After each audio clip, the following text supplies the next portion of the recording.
হিসাব সমীকরণের উপর প্রভাব দেখাও, এটার গড়টা হচ্ছে মূলত এরকম।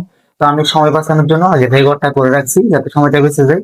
তো এটা হচ্ছে মূলত হিসাব বিজ্ঞান দ্বিতীয় অধ্যায় 1 নং সৃজনশীলের গ নং প্রশ্নের সমাধান। এখানে দেখো হিসাব সমীকরণের উপর লেনদেনের প্রভাব দেখাও। আজকে আমরা এই অঙ্কটা কি করব, সমাধান করব। তো চলো আমরা সমাধানে যাই। প্রথমে এখানে বলা হচ্ছে দেখো, রিপ্যাট এন্টারপ্রাইজ একটি ব্যবসা প্রতিষ্ঠানের একটি লেনদেন দিয়ে দিয়েছে ডিসেম্বর মাসে। আচ্ছা, এখানে 1 তারিখে বলছে ডিসেম্বর 1 তারিখ 5 লক্ষ টাকা নিয়ে ব্যবসা শুরু করা হলো। কয় তারিখ? ডিসেম্বরের 1 তারিখ। আগে আমরা তারিখটা দিয়ে দিই এখানে, ডিসেম্বর 1, ডিসেম্বরের 1 তারিখ। আচ্ছা, উদ্বৃত্ত এটা খালি থাকে, কোনো অসুবিধা নেই। আর তোমরা একটা জিনিস মাথায় রাখবা, এই তারিখ উদ্বৃত্ত এই ঘরগুলো সবসময় একটু ছোট করে দিবা, মানে যত ছোট দিতে পারো। কারণ আমার বিবরণের কাজ হচ্ছে এখানে, এখানে আমার কোনো কি নাই, কাজ নেই, একদম কম, যত ছোট তোমরা করতে পারো। তো তারিখটা ছোট দিবা, উদ্বৃত্ত দিবা, এরপর সম্পদের ঘরটা সবসময় কি রাখবা, বড় রাখবা, কারণ সম্পদ বেশি আসে, সম্পদ বেশি হয়। এরপরে দায়ের ঘরটা একটু বড় রাখবা। যেমন আমার এখানে দেখো মালিকানা সত্ত্বের ঘরটা কিন্তু বেশি বড় রাখছি। মালিকানা সত্ত্ব ঘরটা এত বড় রাখার প্রয়োজন নেই, এটা ছোট রাখবা, কারণ মালিকানা সত্ত্ব একটাই হয়। একটা বলতে যে লেনদেন গুলো সংগঠিত হবে এগুলোর সাথে সবগুলো যোগ করে মালিকানা সত্ত্ব হয়, অর্থাৎ মালিকানা সত্ত্ব একাধিক হয় না, মালিকানা সত্ত্ব একটাই, এর বেশি নাই। মালিকের যে সত্ত্ব এটা মালিকানা সত্ত্ব। দায়ের ঘরটা একটু বড় রাখবা, কেন? দায়ে অনেক সময় অনেক বেশি হয়। আর একটা ঘর থাকে ছোট, এটা হচ্ছে মন্তব্যের ঘর। এটা তোমরা চাইলে যদি পরীক্ষা খাতায় জায়গা থাকে তাহলে দিয়ে দিবা, জায়গা না থাকলে তো আর কি নাই, কোনো প্রয়োজন নাই। আচ্ছা, তাহলে আমার কি বলছে দেখো, ডিসেম্বরের 1 তারিখ 5 লক্ষ টাকা নিয়ে ব্যবসা শুরু করছে। 5 লক্ষ। আচ্ছা, 5 লক্ষ টাকা দিয়ে শুরু করছে। কখনো দেখছো ব্যবসা বাকিতে শুরু হয়? মানে আমি টাকা এইভাবে দিলাম বাকিতে, যেভাবে ধরো ব্যবসা শুরু করো, এরকম হয়? হয় না। নগদ টাকা দিতে হবে, নগদ টাকা ছাড়া ব্যবসা শুরু হবে না। তাহলে এই যে 5 লক্ষ টাকা, এটা নগদে নাকি বাকিতে? অবশ্যই নগদে। তাহলে আমার এখানে এই নগদান একটা গড় হবে আর আমরা জানি কি, নগদানটা হচ্ছে সম্পদ, নগদানটা কি সম্পদ। তাহলে আমার এখানে এই সম্পদের ঘরে নগদান নামে একটা গড় হবে, এই গড় দিয়ে আমরা এখানে টেনে দিব। এবং নগদান কত টাকা বলছে? 5 লক্ষ টাকা। তাহলে আমরা এখানে লিখবো 5 লক্ষ টাকা। আচ্ছা, এবার আরেকটা বিষয় আছে, সেটা হচ্ছে এই যে নগদান 5 লক্ষ টাকা ব্যবসা শুরু করতেন 5 লক্ষ টাকা নগদের দিয়ে। আচ্ছা, এই টাকাটা কে দেয় বলতো? মালিক না? মালিকে তো দেয়। ব্যবসা ইনভেস্ট করে কে? মালিক, এই কর্মচারী? অবশ্য মালিক করে। তাহলে এই নগদান টাকা যেহেতু 5 লক্ষ মালিকই দিছে, এ দেখো এখানে মালিকানা সত্ত্ব একটা ঘর আছে না, তাহলে এই মালিকানা সত্ত্ব 5 লক্ষ টাকা আমার পৌঁছে যাবে। বুঝো নাই? বিষয়টা বুঝো নাই? এই যে আমার এখানে দেখো, নগদে 5 লক্ষ টাকা নিয়ে ব্যবসা শুরু। তাহলে এই নগদ টাকা একটা সম্পদ, যেহেতু নগদ টাকা দিয়ে শুরু করছে, তাহলে নগদানের একটা ঘর হবে। এবং এই টাকাটা কে দেয়? মালিকে দেয়। তাহলে মালিকানা সত্তর করে আমার 5 লক্ষ টাকা কি হবে? আসবে। অর্থাৎ ব্যবসা যদি কোনো টাকা দেয় ওইটা মালিকানা সত্ত্ব যাবে, এবং ব্যবসা থেকে যদি কোনো লস হয় এটা মালিক থেকে যাবে, কোনো লাভ হইলেও এটা কি মালিক থেকে যাবে। আচ্ছা, এই যে মালিকানা সত্ত্ব 5 লক্ষ টাকা দিয়েছে, এটা হচ্ছে মূলধন। এটা কি মূলধন? আমরা এই মালিকানা সত্ত্বের এগুলো সব আমরা মূলধন ধরতে পারি। আসলে বুঝতে পারছো? তাহলে 1 তারিখে আমরা ডিসেম্বরের কাজ শেষ, আর কোনো ডিসেম্বরের কাজ নাই। তাহলে আমরা 1 তারিখ থেকে ক্লোজ দিয়ে দিব। এরপর আমরা কি করবো, এই টাকাগুলো আমরা নিচে নামাবো, মানে এই যেভাবে আছে এগুলা নামিয়ে দিব, কারণ আমাদের পরের তারিখ থেকে এগুলা কি করতে হবে, যোগ বিয়োগ করতে হবে। বুঝছো বিষয়টা? 3 তারিখ কি বলছে দেখো, ব্যাংকে 50,000 টাকা নিয়ে একটি হিসাব খোলা হলো। নিচে ব্যাংকে। আচ্ছা, ব্যাংকে হিসাব খুলছে, এরকম কখনো হয়েছে? বাকিতে বাকিতে ব্যাংকে হিসাব খোলা হয়? মানে এই ধরেন আমি বাকিতে দিলাম, আমার হিসাবটা খুলে দেন, এরকম হয়? হয় না। নগদ টাকা দিবা, তারপর তোমার কি হবে, ব্যাংকে হিসাব খোলা হবে। আচ্ছা, বলা হয়েছে ব্যাংকে হিসাব খোলা হলো 50,000 টাকা। কত টাকা? 50,000। আচ্ছা, এখন আমরা আসি ব্যাংকটা কি বলতো? সম্পদ। ব্যাংকটা কি সম্পদ। তাহলে এই সম্পদের ঘরে আমাদের আরেকটা ঘরে এন্ট্রি হবে, কি হবে? সেটার নাম হবে ব্যাংক। এটার নাম কি? ব্যাংক। এরপরে লেনদেনে যদি আরো কিছু নকদান থাকে, সরি, এরপরে যদি আরো কিছু সম্পদ থাকে ওগুলো আমরা এন্ট্রি করব। আর যদি না থাকে নাই। তাহলে দেখো আমার কি বলছে, ডিসেম্বরের 3, আমরা এখানে তারিখটা দিয়ে দিই। ডিসেম্বরের 3 ব্যাংকিং হিসাব খোলা হলো 50,000 টাকা নিয়ে, আর কি 50,000 টাকা দিয়ে ব্যাংকিং হিসাব খোলা হলো। ব্যাংকিং হিসাব নগদে খুলছে না বাকিতে?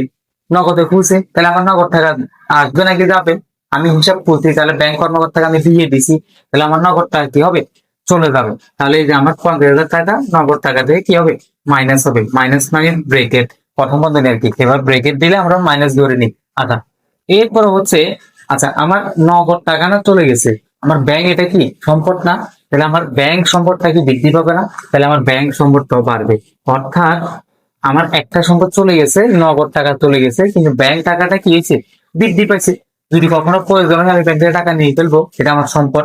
তাহলে দেখো এটা মালিকানা সত্ত্বের সাথে কোনো কানেকশন নাই, তাহলে আমরা মালিকানা সত্ত্বে আর যাচ্ছি না। তাহলে আমাদের 3 তারিখের এটা কিসের কাজ শেষ। তাহলে আমরা এখান থেকে 5 লক্ষ টাকা যদি 50,000 বিয়োগ করি, তাহলে আমরা পাচ্ছি 4,50,000 টাকা, 4,50,000। আর এখানে 50,000 যেটা আছে এটা বসে যাবে। আর এখানে 5 লক্ষ যেটা আছে এটা আমরা কি করবো, বসায় দিব, যেহেতু আমাদের কোনো কিছু বিয়োগ হয় নাই। তাহলে আমাদের 3 তারিখের কাজ শেষ। এবার আমরা পরের তারিখ কি বলছে দেখো, ধারে পণ্য ক্রয়। 5 তারিখ কি বলছে, ধারে পণ্য ক্রয়। আচ্ছা, ধারে পণ্য ক্রয় করলে কি বলতো, দেনাদার নাকি পাওনাদার? ধারে পণ্য ক্রয় করলে পাওনাদার, আর ধারে বিক্রি করলে দেনাদার। আচ্ছা, যেহেতু ধারে পণ্য ক্রয় করলে পাওনাদার, তাহলে পাওনাদার এটা আমার কি বলতো, আয় দায় ব্যয় মূলধন সম্পদ মালিকানা সত্ত্ব কি, এই পাওনাদারটা হচ্ছে আমার দায়। কি দায়, এই যে দেখো দায়, তাহলে আমার এই পাওনাদারটা আমার কিসের ঘরে যাবে, দায়ের ঘরে যাবে। পাওনাদার, এই পাওনাদার একটা ঘর এন্ট্রি হবে কয় তারিখ থেকে, এটা হচ্ছে আমাদের ডিসেম্বরের 5 তারিখ। এরপরে যদি দায় আরো থাকে আরো নিব, সম্পদ আরো থাকলে আরো নিব, কিন্তু মালিকানা সত্ত্ব একটাই থাকে। এখন কথা হচ্ছে যে ভাইয়া আপনি যে এই পর্যন্ত পাওনাদারটা নিয়ে নিছেন, মানে এরপরে যদি আরো থাকে দায়, তাহলে আমি কোথায় নিব, নিতে পারবো না, নিতে পারবো না, জায়গা নাই। এই কারণে তোমরা অঙ্ক করার আগে একটু দেখে নিবা দায় কতগুলো আছে, সম্পদ কতগুলা হয়। মালিকানা সত্ত্ব একটাই, দায় আর সম্পদ গুলো দেখে নিবা তোমরা কতগুলা হয়, কেমন? যেমন এখানে যদি এরপর আমার পাওনাদার আর আছে, আমি আর কি করতে পারবো না, নিতে পারবো না, কারণ আমার জায়গা থাকবে না খাতাতে। ধারে পণ্য কয় 25,000, ধারে পণ্য কয়, তাহলে এটা পাওনাদার, যেহেতু পণ্য কয় পাওনাদার, তাহলে পাওনাদার এটা আমরা 25,000 এই ঘরে কি করবো, এন্ট্রি করবো। আর একটা ঘর কি 5 তারিখে করে আমরা কি করবো, এন্ট্রি করবো। একটু নিচে দিই, নিচে দিলে সুন্দর দেখাই বা এটা সঠিক 25,000 টাকা। আচ্ছা, এখন একটা জিনিস শুরুতে আমি বলছিলাম, একটা ব্যবসা প্রতিষ্ঠানে লাভ হলে ওই টাকাটা কে নেয়, মালিক নেয়। কে নেয়, মালিক। আচ্ছা, যদি ক্ষতি হয় এটা মালিক নিবে। মনে করেন যে ধারে পণ্য ক্রয় করছে পাওনাদার, এই টাকাটা কে পরিশোধ করবে, মালিক। আর যদি ধারে বিক্রি করতো দেনাদার, তখন এই টাকাটা কে নিত, মালিক। যেহেতু এখন মালিক পণ্য ক্রয় করছে ধারে, তাহলে এই টাকাটা মালিক থেকে যাবে। তাহলে মালিকানা সত্ত্ব থেকে আমার 20,000 টাকা কি হবে, মাইনাস হবে। 20,000 টাকা মাইনাস হবে। তাহলে আমার 5 তারিখে কাজ শেষ। আমরা জাস্ট টাকাগুলো নামাই দিব। এখানে 4,50,000 যেভাবে থাকি যাবে, এখানে 50,000 যেটা আছে এটা নেমে যাবে, যে তার পিছনে এখানে 25,000 বসে যাবে। আর এখানে 5 লক্ষ থেকে 25 গেলে 4,75,000 টাকা এটা আমাদের বসে যাবে। তাহলে আমাদের 5 তারিখ কাজ শেষ। এরপর 10 তারিখ বলছে মালিক কর্তৃক ব্যাংক হতে ব্যক্তিগত প্রয়োজনে ঋণ গ্রহণ, 40,000 টাকা। এটা আসবে না, এটা লেনদেন না, ব্যক্তিগত প্রয়োজন, লেনদেন না। এটা নিয়ে আমার আগের ক্লাস আছে, যারা বুঝো না লেনদেন কোনটা কোনটা লেনদেন না, ওই ক্লাস গুলো দেখে আসছি। এটা এখানে আসবে না, এখানে শুধু লেনদেন গুলো আসবে, কেমন? আচ্ছা, আর এখানে দেখো এরপর হচ্ছে 15 তারিখ 45,000 টাকা আসবাবপত্র করে ফরমাইশ প্রদান। ফরমাইশ প্রদান এটাও কিনা, লেনদেন না, এটাও আমি আগের ক্লাসে দিয়ে দিচ্ছি, দেখে নিও। এরপর বলতেছে 20 তারিখে পাওনাদারকে পরিশোধ 15,000 টাকা। পাওনাদারকে পরিশোধ কি, 15,000 টাকা। আচ্ছা, তাহলে আমরা পাচ্ছি কত, 20 তারিখ। কয় তারিখ, হ্যাঁ 20 তারিখ। আচ্ছা, ডিসেম্বরের 20। আচ্ছা, এই যে 15,000 টাকা পরিশোধ করবে পাওনাদারকে, এটা কি বাকিতে করবে নাকি নগদে? অবশ্যই নগদে। পাওনাদার কোনটা, এই যে আমরা 3 তারিখে, সরি 5 তারিখে এই যে 25,000 টাকার পণ্য ক্রয় করছিলাম, এটা পাওনাদার। এটাকে 5 তারিখে যেটা আমি ধার করছি, ওই ধারটা 20 তারিখে আমি পরিশোধ করতেছি। কত টাকা, 25,000 টাকা পাবে, 15,000 পরিশোধ করতেছি, হ্যাঁ, আর 10,000 বাকি। আচ্ছা, এই টাকাটা নগদে পরিশোধ করবো নাকি বাকিতে, অবশ্যই নগদে। তাহলে আমার এই নগদ টাকা থেকে আমরা 15,000 কি হবে, মাইনাস হবে, 15,000 মাইনাস। আর এরপরে আমার মনে করো তুমি আমার থেকে 25,000 টাকা পাও। এখন আমি তোমাকে 15,000 টাকা দিয়ে দিলাম। এখন তো আমার দায় কমছে নাকি বাড়ছে, বলো তো, দায় কমছে নাকি বাড়ছে? মানে তুমি কি আমাকে পরে বলতে পারবা যে ভাই আপনার থেকে 25,000 টাকা পাবো, এটা বলতে পারবা না? কেন, আমি 15,000 টাকা দিয়ে দিচ্ছি, তাহলে আমাকে বলতে হবে কি, আর 10,000 টাকা পাবো, এটাই তো বলতে হবে। তার মানে আমার দায় কি হয়েছে, কমে গেছে, তাই না? দায় কি হয়েছে, কমে গেছে। তাহলে আমার এখানে এর দায় মানে পাওনাদার 25,000 থেকে আমার 10,000 কি হবে, কমে যাবে। যদি 10,000 কমে যায়, তাহলে আমরা এবার জাস্ট ঘরটা টেনে দিই, ঘরটা টেনে দেখবা 4,50,000 4,50,000 থেকে 15 গেলে আমরা পাচ্ছি 4,35,000, 4,35,000। আর এখানে তো 50,000 এটা বসে যাবে যেভাবে সেভাবে, এখানে 25 থেকে যদি 10,000 যায়, আমরা 15,000 থাকে, সরি এখানে 15 হবে, 15,000, তাহলে আমাদের আর কত থাকে, 10,000 থাকে। আর এখানে 4,75,000 এটা নেমে যাবে। আশা করি বুঝতে পারছো। এটা হচ্ছে আমাদের কি, তোমার পাওনাদার পরিশোধ করছি, পাওনাদারকে পরিশোধ করছি 15,000, এটা পাওনাদার এই কারণে কি হয়েছে, কমে গেছে। এবার আমাদের কি কাজ শেষ, দেখো আমাদের অঙ্ক হয়ে গেছে। এবার আমরা এখানে জাস্ট মোট লিখবো, কি মোট।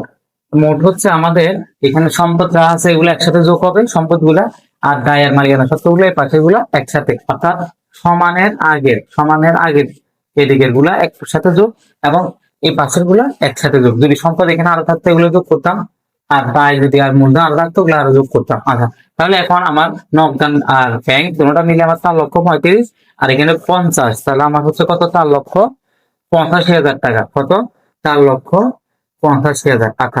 আমার যেহেতু সম্পদে 4,85,000 হয়েছে, তাহলে অবশ্যই দায় আর মালিকানা সত্ত্বে 4,85,000 হতে হবে। যদি না হয় তাহলে বুঝবো আমাদের কি অঙ্ক হয় নাই।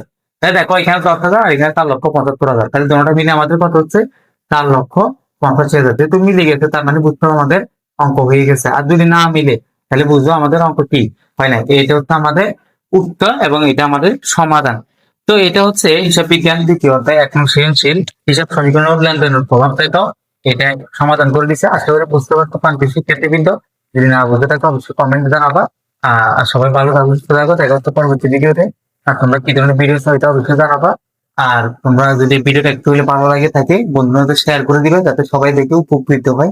এবং ফেসবুক থেকে দেখে রাখলে অবশ্যই ফলো করবে, ইউটিউব থেকে দেখে রাখলে অবশ্যই সাবস্ক্রাইব করবে। সবাই ভালো থাকো, সুস্থ থাকো, আল্লাহ হাফেজ। দেখা হচ্ছে পরবর্তী ভিডিওতে। আসসালামু আলাইকুম ওয়া রাহমাতুল্লাহি ওয়া বারাকাতুহু।